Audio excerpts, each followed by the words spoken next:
నమస్తే. ఈ మధ్యకాలంలో సుప్రీంకోర్టు ఇస్తున్న తీర్పులు, చేస్తున్న వ్యాఖ్యలు కూడా కాస్త ఆశ్చర్యానికి గురి చేస్తున్నాయి, ఆసక్తికరంగా ఉంటున్నాయి.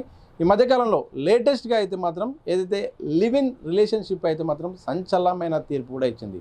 గృహహింస సంబంధించిన కేసు ఎవరైతే వివాహితతో సమానంగా ఈ లివింగ్లో ఉంటున్న మహిళ కూడా వర్తిస్తుంది అంటూ కూడా సుప్రీంకోర్టు చేసింది. మరి వాస్తవానికి చట్టంలో ఏముంది, ఏం చెప్తుంది, నిజంగా ఎందుకు చెప్పాల్సి వచ్చింది, ఈ కేసు ఏంటో తెలుసుకునే ప్రయత్నం చేద్దాం. మనతో పాటు బొల్లం వరుణ్ గారు ఉన్నారు, తెలంగాణ హైకోర్టు అడ్వకేట్. సార్ నమస్తే. సార్, సుప్రీంకోర్టు తాజా తీర్పుపై ఏం చెప్తారు? ఇప్పుడు సుప్రీంకోర్టు ఇచ్చిన తీర్పు ఈ లివింగ్ రిలేషన్షిప్లో బేసికలీ 498 కూడా వర్తిస్తుంది, ఇలాంటి కేసులు పెట్టవచ్చు అని కూడా అంటున్నారు. కానీ వాస్తవానికి మనం గమనిస్తే లివింగ్ రిలేషన్షిప్ అనేది వ్యక్తులు ఎవరైతే ఉన్నారో ఆ కపుల్స్ వాళ్ళ ఇష్టంతో ఉండేది. అక్కడ there is no marriage or any registration of thing. Okay, ఇవాళ ఉన్న ఈ ఏదైతే సర్వేలలో కూడా వాళ్ళు కూడా ఇన్ఫర్మేషన్ ఇవ్వాలి లివింగ్లో ఉంటే అని అంటున్నారు.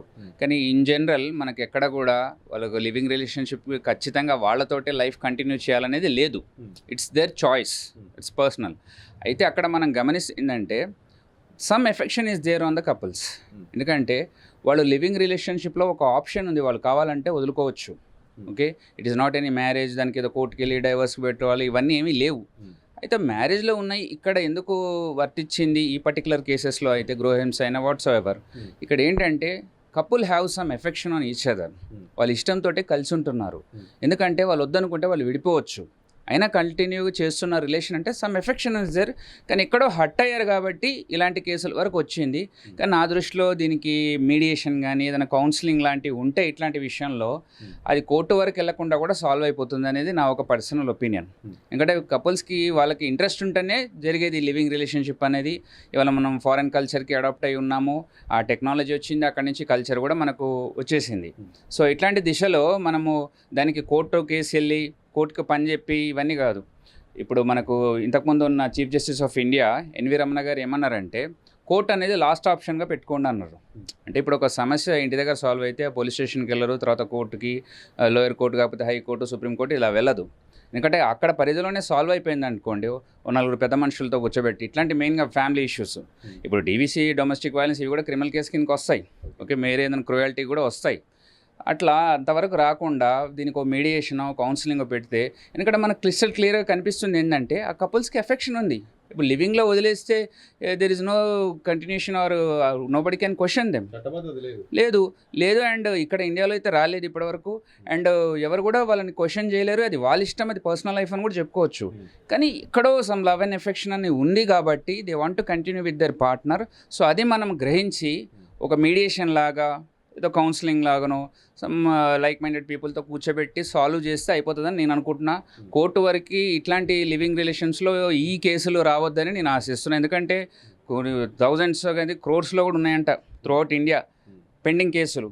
ఆ పెండింగ్ కేసులు ఎన్నో ఉన్నాయి. అండ్ ఈ మధ్య ఎఫ్సిఓపీలు, ఫ్యామిలీ కేసులు కూడా చాలా వస్తున్నాయి.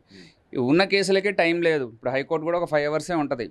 ఉన్న కేసులు టైం లేదు, ఇట్లాంటి కేసులు ఎంటర్టైన్ చేయడం మాకు ఇష్టం లేదు. సో దీనికి మీడియేషన్ లాగానో నలుగురు పెద్ద మనుషుల మధ్యలో కూర్చోబెట్టి సాల్వ్ చేసేస్తే అయిపోతుంది అనేది నా పర్సనల్ ఒపీనియన్. సార్, చట్టం ఏం చెప్తుంది? 498 ప్రకారం కూడా వర్తిస్తుంది ఇకపై అని కూడా సుప్రీం చెప్పింది. నిజంగా ఆ యాక్ట్లో ఏమేమి ఉన్నాయి, నిజంగా ఒకవేళ వర్తిస్తే ఈ యొక్క లివ్ ఇన్ సంబంధించిన మహిళకు ఏమేమి వర్తిస్తాయి? యాక్చువల్గా అండి, సుప్రీంకోర్టులో కూడా ఒక పర్టికులర్ కేసు మీద వచ్చిన జడ్జ్మెంట్ అది. ప్రతి ఒక్కరు అలా ఉండాలని లేదు. ఒక పర్టికులర్ కేసులో సపోజ్ ఏ అండ్ బి మధ్యలో ఒక కేసు జరిగినప్పుడు వాళ్ళు ఎప్పుడో లివింగ్లో ఒక 10 ఇయర్స్ నుంచి 15 ఇయర్స్ ఉండొచ్చు. ఓకే, అట్లా ఉన్నప్పుడు పరిస్థితుల్లో వాళ్ళందరికీ ఉండి సపోజ్ ఈయన ఏం ప్రామిసెస్ చేశాడో, ఎలా ఉంటానండి సార్, అలా ఉండలేకపోయిండు కాబట్టి ఈ క్రూయల్టీకి దారితీస్తుంది, మనం కలిసి ఉందాం అనుకున్నాక ఇలా అయిందని అదర్ సైడ్ ఆ అమ్మాయి కూడా హర్ట్ అయి ఉండొచ్చు. సో అట్లాంటిది పర్టికులర్ కేసులో వచ్చిన జడ్జ్మెంట్ అది త్రూఅవుట్ ఇండియా దాన్ని అప్లై చేయాలని ఏమీ లేదు. ఓకే, సో అలా అంటే సుప్రీంకోర్టు ఈ మధ్య ఎన్నో జడ్జ్మెంట్స్ ఇచ్చింది. అది ఇండివిజువల్ ఒక కేసులో వచ్చే జడ్జ్మెంట్స్ అవి. వర్తించదా అంటే అక్కడ అంత అవసరం కూడా మనకు కనిపించట్లేదు. వర్తించదంటే పీపుల్ క్యాన్ అప్లై. ఇప్పుడు అడల్టరీ నో మోర్ క్రైమ్ అన్నది సుప్రీంకోర్టు ఇచ్చిన జడ్జ్మెంటే, but is it acceptable? Okay, so ఇక్కడ ఏంటంటే మనము కొంచెం క్షుణ్ణంగా పరిశీలిస్తే. ఎందుకు ఈ ప్రశ్న అడగాల్సి వచ్చిందంటే, లివ్ ఇన్ అనేది ఇంతకుముందు ఒక పెద్ద అంత చర్చకు వచ్చేది కాదు. ఈ మధ్యకాలంలో అయితే మాత్రం పెద్ద స్థాయిలో మొత్తం కూడా మారిన కల్చర్ కారణంగా అయితే మాత్రం పెరిగిపోయింది. కోర్టులు కూడా ఇన్వాల్వ్ అయ్యే పరిస్థితి, అంటే అంత స్థాయిలో ఎక్కువ మంది కూడా ఈ యొక్క అంశాన్ని కూడా పరిగణలోకి తీసుకుంటున్నారు, లివ్ ఇన్ కొనసాగిస్తున్నారు. ఇలాంటి సందర్భంలో నిజంగా ఏం జరగాల్సిన అవసరం ఉంది? యాక్చువల్లీ ఇప్పుడు ఏంటంటే మీరు అన్నదాని పరంగా చూస్తే ఈ ఒక డెకేడ్లో పాస్ట్ 10 డెకేడ్లో ఈ డైవర్సెస్ అనేవి చాలా పెరిగిపోయాయి. అది సెలబ్రిటీస్ నుంచి కామన్ పబ్లిక్ వరకు కూడా చాలామందికి అయిపోయాయి. కొన్ని కేసెస్ అయితే కనీసం ఒక 15 డేస్ కూడా టైం లేకుండా స్ప్లిట్ అయిపోతున్నారు. చాలా జరిగినాయి. అండ్ షార్ట్ టైంలో కూడా దానికి కేసులు పెట్టడం ఇవన్నీ వచ్చే వరకు పెద్దలు కూడా ఏం చేస్తున్నారంటే let them be with the people whom they like అన్నట్టు వచ్చేసేసింది. ఎందుకంటే నువ్వు ఫోర్స్ఫుల్గా ఈ మధ్య కొన్ని ఇంటర్ క్యాస్ట్ మ్యారేజెస్ కూడా జరుగుతున్నాయి. ఎందుకంటే వాళ్ళకి ఇష్టం లేని వాళ్ళతో వాళ్ళని జత చేర్చి తర్వాత మళ్ళీ డైవర్స్ అయినా పర్లేదండి, ఏదైనా క్రైమ్ జరగవచ్చుగా. మన తుషార్ మెహతా గారు సాలిసిటర్ జనరల్ ఆఫ్ ఇండియా ఏమన్నారు, it is better to have a divorce daughter than a dead daughter అన్నారు. ఓకే, చనిపోయి ఉన్న అమ్మాయి కన్నా డైవర్స్ అయిన అమ్మాయి చాలా బెటర్ కదా, అందుకని నేను కేసులు డీల్ చేస్తున్నావు అని చెప్పుకున్నారు. సో అట్లాంటి పరిస్థితుల వరకు రావద్దు ఇష్టం లేనప్పుడు, ఎందుకంటే ఎంతవరకన్నా దారి తీస్తాయి. కాబట్టి ఈ సొసైటీలో కూడా ఈ మధ్య లివింగ్ అనేది చాలా చోట్ల ఉన్నాయి. ఐటీ కల్చర్లో మిగతా వాటిలో కూడా ఉన్నాయి.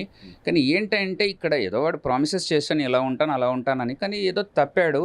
కానీ still the women has some affection కాబట్టి అది మీడియేషన్ తోటి సాల్వ్ అయిపోతుంది. ఎందుకంటే కోర్టు కూడా ఏమిస్తుందండి, కోర్టు జడ్జిమెంట్స్ ఇస్తుంది బయట ఎన్నో కేసెస్లో కూడా. ఇప్పుడు ఫర్ ఎగ్జాంపుల్ మన హైదరాబాద్ తీసుకుందాం, కోర్టు ఇచ్చింది ఆర్డర్, కానీ కంటెంప్ట్ ఎందుకు అయింది? ఎందుకంటే అక్కడ ఉన్న వ్యక్తులు అది అప్లై చేయలేదు. కోర్టు ఎంతవరకు ఒక ఆర్డర్ ఇచ్చేంతవరకు కోర్టు అక్కడున్న basing of the merits and all, కానీ తర్వాత ఏమన్నా జరగవచ్చు కదా. ఓకే, సో అట్లాంటి సందర్భాల్లో కోర్టు కేసులు ఎక్కువ ఉన్నా తక్కువ ఉన్నా అక్కడ విషయం ఏంటంటే కోర్టు వరకు వెళ్ళాల్సిన విషయమా అన్నది ఆలోచించాలి. చిన్న చిన్న కోర్టులకు కూడా ఇప్పుడు 4 పెద్ద మనుషులు కూర్చొని సాల్వ్ చేసే ఒక పర్టికులర్ ఇష్యూ కూడా కోర్టులో రిట్ పిటిషన్స్కి వస్తున్నారు. అది దానికి అవసరం లేదు. ఇందాక మనం చెప్పుకున్నట్టు ఎన్వి రమణ గారు చెప్పినట్టు కోర్టు అనేది లాస్ట్ ఆప్షన్గా పెట్టుకోండి అన్నట్టు మీరు అలా పెట్టుకోవచ్చు. సో ఇలాగ మీరే ఆలోచించండి. ఇలా లివింగ్ అనేది సరే ఇష్టంతో ఉంటున్నారు, వాళ్ళు ఇష్టం నచ్చిన వ్యక్తులతోటి they can continue their life అనేది ఉన్నది కాబట్టి ఉంటున్నారు. కానీ ఇక్కడ కొంచెం హట్ అయిన సందర్భాలు ఉన్నాయి. లేకపోతే వాళ్ళు వదిలేసుకొని నాకు కూడా మెయింటెనెన్సీ పలానా జడ్జ్మెంట్ చెప్పి అట్లా వదిలేసుకోవచ్చు. అంటే వాళ్ళు సపరేట్ అవ్వచ్చు, స్ప్లిట్ అవ్వచ్చు. కానీ still they have some cases or ఏదో పెట్టి వాళ్ళకి ఏదో చేయాలనుకున్నప్పుడు మనకు క్రిస్టల్ క్లియర్ కనిపిస్తుంది the couples have some affection or love on each other, they don't want to get split. ఇప్పుడు ఆ క్రియాలిటీ బదులు ఆమె డైవర్స్ కూడా ఇవ్వచ్చు కదా.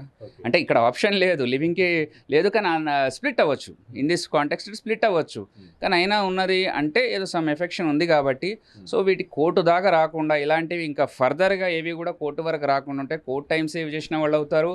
అండ్ పెద్దవాళ్ళకి కూడా కొంచెం రిలీఫ్ ఉంటుంది. కాస్త నచ్చజెప్పి వాళ్ళని కంటిన్యూగా వాళ్ళు సంసారంలో ఉండేలాగా, అంటే వాళ్ళ లివింగ్లో వాళ్ళ కాంటెక్స్లో వాళ్ళు మంచిగా ఉండేలాగా చేయాలంతే. లాస్ట్గా అంటే కౌన్సిలింగ్ అనేది చేస్తే చిన్న చిన్న మొదట్లోనే ఈ యొక్క సమస్యకు పరిష్కారం దొరుకుతుంది అంటున్నారు. ఇప్పుడు చెట్టుని చిన్నప్పుడు మనం చూచండి, పెద్దగానికి ఏం చేయలేదంటారు. ఇప్పుడు కౌన్సిలింగ్లో కూడా అన్నీ జరుగుతాయని లేదు, కానీ ఇక్కడ మనుషులు కాస్త ఎఫెక్షన్ ఉన్నప్పుడు ఇదే కౌన్సిలింగ్ డైవర్స్కి వెళ్ళిన కపుల్కి పనికి రాకపోవచ్చు. ఎందుకంటే they don't know each other. జనరల్గా అరేంజ్ మ్యారేజ్ అనుకోండి, వాళ్ళకి ఎవరికి పరిచయాలు కూడా ఉండవు చాలా మటుకు. ఈవెన్ ఒకవేళ రిలేషన్స్లో ఉన్నా కూడా వాళ్ళకి ఒకరి మీద ఒకరికి ఎఫెక్షన్ ఉండాలనేది ఏమీ లేదు. అది అందరికీ వర్కౌట్ కావట్లేదు ఈ మధ్య. సో అక్కడ ఫెయిల్ అవ్వచ్చు. కానీ ఇక్కడ మనకు చూస్తే కనుక కాస్త ఎఫెక్షన్ ఉన్నట్టు కనిపిస్తుంది. ఆ ఎఫెక్షన్ ఉన్న వాళ్ళకి కాస్త మీడియేషన్ పెట్టి ఒక ప్రయత్నాలు చేయొచ్చు కదా, కోర్టు దాకా వెళ్లకుండా ఎట్లా కొట్ల సాల్వ్ అయ్యేలాగా. ఇంతకుముందు జ్యుడిషియల్ సెపరేషన్ అంటుండే, అంటే కొద్ది రోజులు దూరంగా ఉండమని కూడా, అట్లా ఏదైనా పెట్టి ఏదో చేయొచ్చు కదా. అలా ఉండి మొత్తానికి సాల్వ్ చేయొచ్చు అనేది నా ఒక పర్సనల్ ఒపీనియన్. ఎందుకంటే కోర్టు టైం సేవ్ చేయొచ్చు, అలాగే మనుషులు కూడా ఈ సైకాట్రిస్టులు లేకపోతే ఈ కౌన్సిలర్స్ కూడా మనము టైం సేవ్ చేయొచ్చు, అండ్ హెల్దీ సొసైటీ ఫామ్ అవుతుందని మా opinion. Thank you very much sir. ఇది మొత్తంగా ఈ మధ్యకాలంలో లివ్ ఇన్ రిలేషన్షిప్ అనేది చాలా పెరిగిపోయింది. అలాగే పెద్ద ఎత్తున మరొక వైపు కోర్టులపై అయితే మాత్రం ప్రధానంగా డైవర్స్ కేసులు అనేది ఒక భారంగా ఉంది. ఇలాంటి సందర్భంలో కోర్టులు కూడా వీటి చుట్టూ తిరిగే సందర్భంలో అయితే చాలా సమయం అనేది వృధా అవుతుంది. మరోవైపు ఎన్వి రమణ గారు చెప్పినట్టు కోర్టు అనేది చివరి ఆప్షన్గా ఉండాలి. ఎందుకంటే విలువైన సమయం కూడా దీనికోసం అవుతుంది కాబట్టి పెద్దల సమక్షంలోనే ఏ విషయాలైనా కానీ పరిష్కరించుకుంటే, చిన్న చిన్న అంశాలను మొదట్లోనే కౌన్సిలింగ్ ద్వారా పరిష్కరించుకుంటే కోర్టు అనేది అవసరం ఉండదు. ప్రధానంగా ఈ పర్టికులర్ కేసు విషయానికి వస్తే మాత్రం ప్రధానంగా మొదట్లోనే ఇది మనస్పర్ధలకు సంబంధించిన అంశం కాబట్టి కౌన్సిలింగ్ దశలోనే అయిపోతుంది తప్ప దీనికి చట్టబద్ధత పూర్తి స్థాయిలో ఉండదు. అలాగే ఒక తీర్పు అన్నిటికీ కూడా వర్తించే అవకాశం ఉండదు. ఎందుకంటే మ్యారేజ్ అనేది ఒక యాక్ట్ ఉంటుంది, దానికి ఒక చట్టబద్ధత ఉంటుంది, సర్టిఫికేషన్ ఉంటుంది. కానీ లివింగ్ అనేది వాళ్ళ ఇద్దరి యొక్క నిర్ణయం బట్టి తాత్కాలికంగా దీర్ఘకాలికంగా అనేది పెళ్లికి సంబంధం లేకుండా జరిగే క్రియ కాబట్టి ఈ విషయంలో మాత్రం ఒక పర్టికులర్ కేసే తప్ప మిగతా అయితే మాత్రం చిన్న చిన్న మనస్పర్ధలు కౌన్సిలింగ్ దశలోనే ఇవంతా ముగిసే అవకాశం ఉంది. కానీ ప్రతిదానికి కోర్టుపై ఆధారపడడం వల్ల ఇది ఇంత కాలయాపన జరుగుతుంది. మరింత న్యాయపరమైన ఇబ్బందులు చాలా సమయం కూడా వృధా అయ్యే అవకాశం ఉందన్నట్టు కూడా బొల్లం వరుణ్ గారు హైకోర్టు అడ్వకేట్ చెప్పిన సందర్భం అయితే కనిపిస్తోంది. కెమెరా పర్సన్ మధుతో సతీష్, దిశ టీవీ, హైదరాబాద్.